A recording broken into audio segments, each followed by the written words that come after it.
Governments do not function around individual ideological motivations. They simply do whatever is convenient for them at the time. This necessarily has to be the case because what motivates all governments is sustaining resources for themselves, and doing this always requires its economic influence to expand further in society through the implementation of more coercive restrictions. That is false. Some governments shrink. Some governments shrink their control over the economy. For example, Britain and the Scandinavian countries. They would have gone the way of Venezuela if they had not reduced their government control over their economies. So no, the government isn't always expanding. Hey, you! What?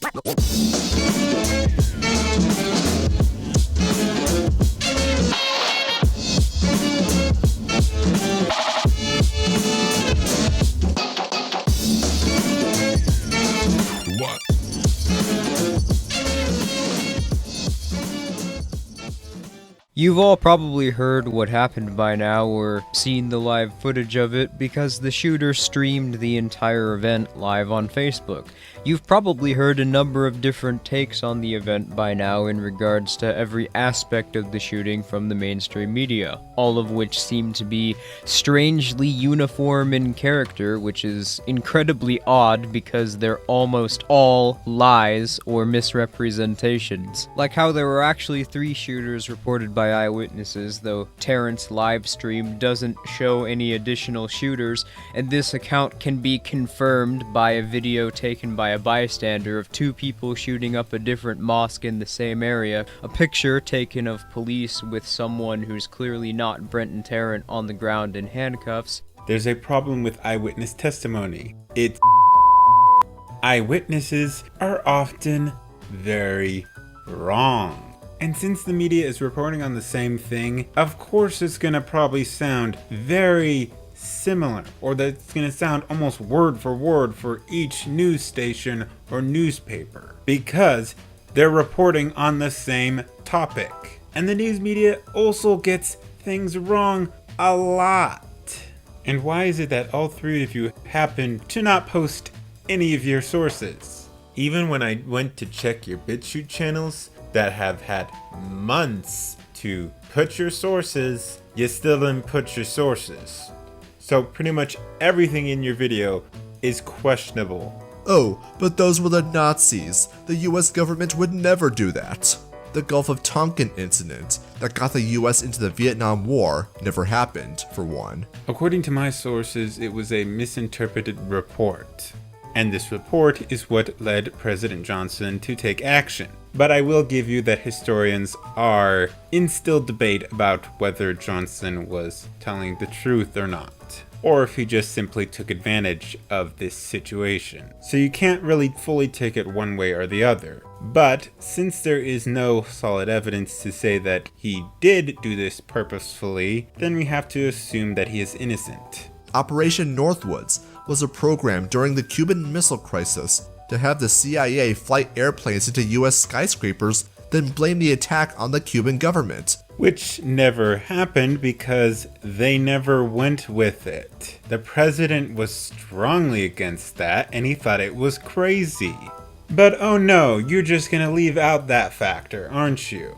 Operation Mockingbird detailed the infiltration of US media by the CIA to program Americans' perception of reality. The fact that some of you watching this video right now might be thinking we're just a bunch of conspiracy theorists shows you just how successful they've been, because guess who coined the phrase conspiracy theory? No, the CIA did not coin the phrase conspiracy theory. The first use of conspiracy theory was in 1870. Plus, we know of other false flags in our modern day. The previously mentioned Parkland High School shooting. It wasn't a false flag. CIA funded soldiers in t-shirts burning an aid truck in Venezuela, then blaming it on the Venezuelan military. That also did not happen. And the article that you show in your video says nothing that the US government was behind it. It only says that the media lied about Maduro did it. It did not say that the US government was behind it. But what would they have to do with New Zealand, you might ask?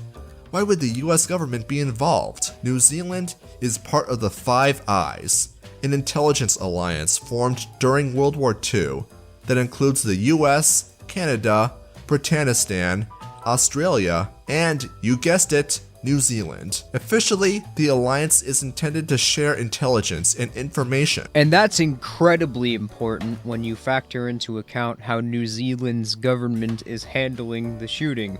Since New Zealand's intelligence agency is working directly with the CIA, MI5, ASIS, and CSIS in regards to the exact same agendas in international politics, taking this into consideration, it's eerie to see New Zealand's mass criminalization of speech and expression and crackdown on the already limited ability for its citizens to obtain guns, seeing state-managed and funded media outlets in all 5 of the countries in question parroting the exact same narratives, and that mainstream social media companies which have their terms of service written by governmental bodies are funded by the CIA in the case of Google, and Google used to be funded by the CIA, but it's not anymore. all of them are massively subsidized by the US government. You mean the US government's subsidies that come from cities and states, not the federal government.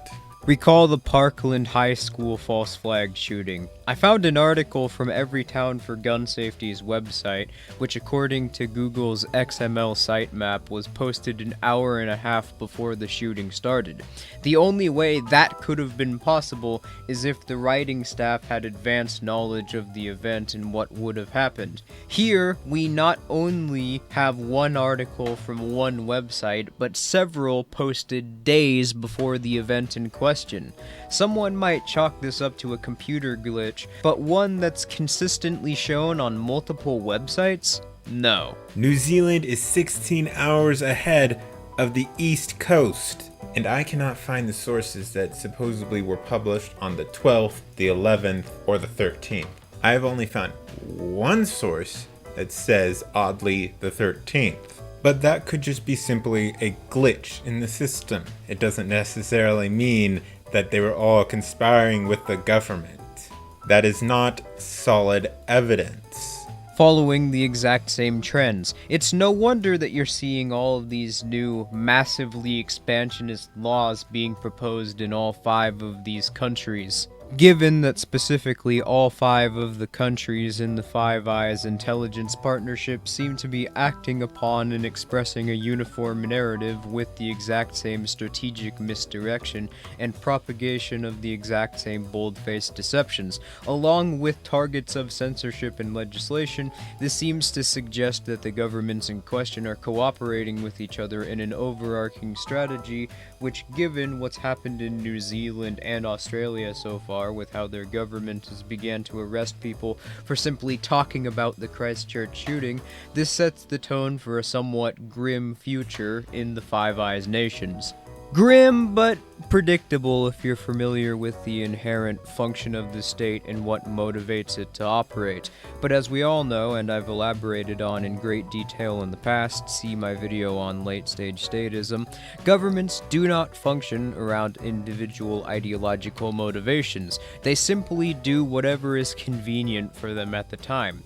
This necessarily has to be the case because what motivates all governments is sustaining resources for themselves, and doing this always requires its economic influence to expand further in society through the implementation of more coercive restrictions. That is false. There are 2 things wrong with that statement right there. 1, guns are not the whole economy, nor are they necessarily the biggest part of an economy. The other is that actually some governments shrink. Some governments shrink their control over the economy. For example, Britain and the Scandinavian countries. They would have gone the way of Venezuela if they had not reduced their government control over their economies.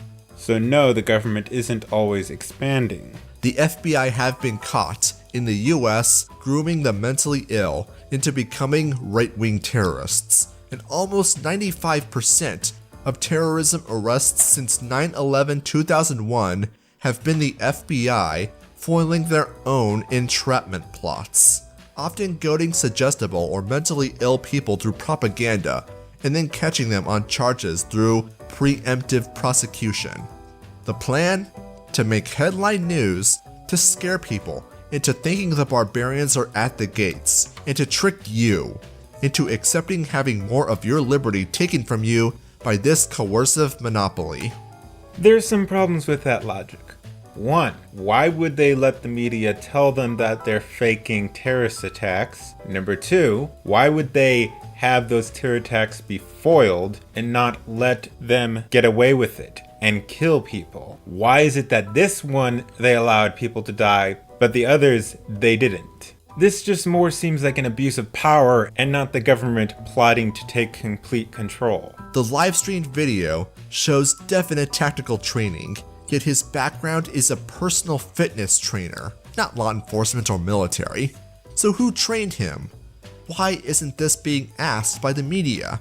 Who are the other 3 people arrested in connection with this plot? How can we know nothing about them? Why do we have media sources telling us that 2 people attacked the mosque shown on livestream, yet the second gunman is never seen or heard from during said livestream? We don't claim to have all the answers, but the most likely one is this. Tarrant was entrapped by a Five Eyes intelligence agency. He was fed a steady diet of propaganda about how the West was culturally under attack and how the propaganda of the deed to escalate civil tensions was the only way to put a stop to that. His handlers omitting how violence against civilian targets backfires against its users. He was given military training to carry out his attacks, as well as the ammo, weaponry, and gear to make it as dramatic of an attack as possible. The other 3 people arrested in this attack? They were his handlers. They definitely were arrested, since we have photos of other armed men besides Tarrant, but their identity, arrest records, etc., all expunged once the respective intelligence agencies called the precincts and asked them to discreetly return their agents. And it's working, sadly.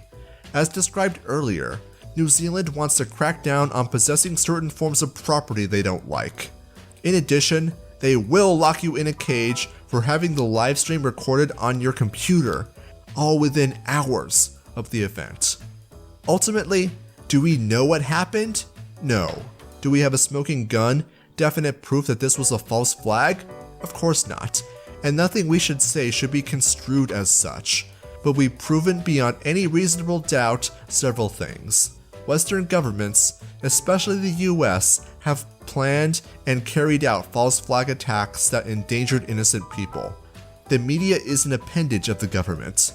There are many inconsistencies and details left unclear in the official narrative of the Christchurch, New Zealand shooting, and alternative theories carry far more explanatory power. I'm tired of hearing all this conspiracy bull. There are some legitimate things in which conspiracies have happened, in which they have been proven. However, none of these things can be proven by the info you have given, or at least the very little info you have given. There is such thing as things being just misspelled, errors, and coincidences. That's it for this video. If you liked it, please give it a like, share, comment, and subscribe. And follow me on my other social media like Parler and Twitter. And if you really liked my content, consider donating to my Patreon or to my Ko-fi. Do all that, and I'll see y'all later.